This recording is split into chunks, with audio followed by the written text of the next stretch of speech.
Hey everyone, and welcome to today's Explainer. I am absolutely pumped to have you all here, especially our 8-year-old viewers and up who are tuning in and ready to learn. We are diving into an amazing piece of biblical text today. Seriously, this specific chapter is basically a survival guide filled with practical hacks for everyday life. It's like having a cheat code for making incredibly smart, strong choices. But real quick, before we get into the text, I want you to think back for a second. Have you ever eaten way too much candy? You know the feeling, maybe it was Halloween or a massive birthday party, and you ended up with this terrible rock-in-your-stomach kind of ache from all those sweets? Well, believe it or not, this biblical text actually talks about that exact feeling. Okay, let's dive into this and see what it says. Section 1. Wisdom from the biblical text. What's so cool about the book of Proverbs is that it isn't just some boring list of rules. It gives us these vivid, rapid-fire pictures that totally make us stop and think about our everyday choices. Check out this verse. Through patience, a ruler can be persuaded, and a gentle tongue can break a bone.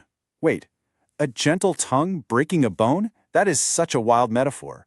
Let's unpack what that actually means. And this brilliantly illustrates a huge concept. Think of a hard, super tough bone. Now compare that to a soft, gentle voice. A lot of times, we think that being loud or getting super angry is the absolute best way to win an argument, right? We think loudness equals strength. But the text is showing us that being patient and speaking softly is actually a superpower. It's way stronger and more effective than just losing your cool. So here is the big takeaway for this one. Soft words are strong. Seriously. Next time you find yourself getting frustrated, remember that choosing to be gentle doesn't mean you're weak. It actually means you have incredible control. Gentleness is literally a power move you can use every single day. Moving right along to Section 2, Self-Control and Good Habits. The biblical text also has some hilarious but completely true advice about building good habits. Listen to this. If you find honey, eat just enough. Too much of it and you will vomit. See, I told you. This connects right back to that awful candy stomachache we were just talking about. It's pretty funny to hear it put so bluntly, but it is spot on. Even the absolute best things like super sweet honey can make you sick if you don't rein it in. And then, check out the very next verse. Seldom set foot in your neighbor's house. Too much of you and they will hate you. This is exactly like the honey verse, but instead of food, it's about visiting your friends. It's a totally practical warning about overstaying your welcome. So the crucial point is that eating way too much sweet stuff and hanging out at your best friend's house for way too long might seem like totally different scenarios, but they share the exact same problem. Knowing exactly when to stop, which is a big word we call moderation, is a fantastic habit to build. It keeps your stomach happy and it keeps your friendships healthy. Section 3, Being a True Friend. This text has so much to say about being loyal and empathetic. It says, like a club or a sword or a sharp arrow is one who gives false testimony against the neighbor. Now, false testimony is just a fancy way of saying lying about someone. Notice how intensely serious this is. Lying about a friend hurts them deeply, literally just like hitting them with a club or a sharp weapon. Our words can be weapons, guys, so we absolutely must use them to help, not to hurt. Here's another incredibly vivid picture for you. Like a broken tooth or a lame foot is reliance on the unfaithful in a time of trouble. Just imagine for a second trying to bite into your absolute favorite food, maybe a super crunchy apple or a hot slice of pizza, but you have a cracked, broken tooth. Ugh, no way. It would be so annoying and just incredibly painful. Now, what's really interesting about this slide is how it compares that terrible physical pain to emotional pain. Chewing with a broken tooth is the worst, right? Well, relying on an unfaithful, flaky friend when you are in real trouble hurts just as much. When someone truly needs you, you've got to be a friend they can count on.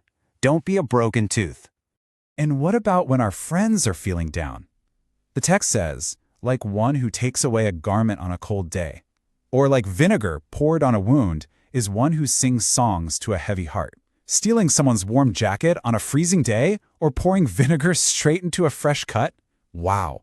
Those are two very uncomfortable, really painful situations. Let's make sure we totally get this tricky concept. Vinegar on a wound creates this sharp, intense, stinging pain because that acidic liquid is hitting an open cut. When a friend has a heavy heart, meaning they're super sad or grieving, and we come in acting all rowdy, loud, or silly, it actually stings them just like that vinegar. Instead of being loud, we need to show empathy, sit with them quietly, and just be there. Section 4. Showing kindness to enemies. This is the grand finale and definitely the ultimate challenge. So this part teaches us exactly how we're supposed to treat people we might not even like. Read these final verses with me. If your enemy is hungry, give him food to eat. If he is thirsty, give him water to drink. Wow. Think about someone who is mean to you. Now look at what the text tells us to do. This might just be the most surprising, completely upside-down advice we've seen yet. Let's move to and see how this builds. Treating an enemy isn't about plotting some epic revenge or being sneaky. The text gives us wonderfully simple, practical steps. Give them food if they're hungry, give them water if they're thirsty. We don't have to be mean back. We can actually choose to be incredibly helpful instead. The big reminder for all of us today is that true kindness changes everything. By doing these simple, kind things for people who maybe don't deserve it, this is exactly how He wants us to love others. Showing kindness to someone who is unkind to you doesn't make you weak. It shows unbelievable strength and character. It really is the absolute best way to live.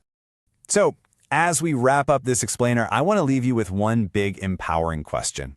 Who can you show unexpected kindness to today? I really challenge you to look for a way to put this amazing biblical text into practice right now, today, in your own life. Thanks so much for learning with me, and I can't wait to explore more awesome wisdom with you next time.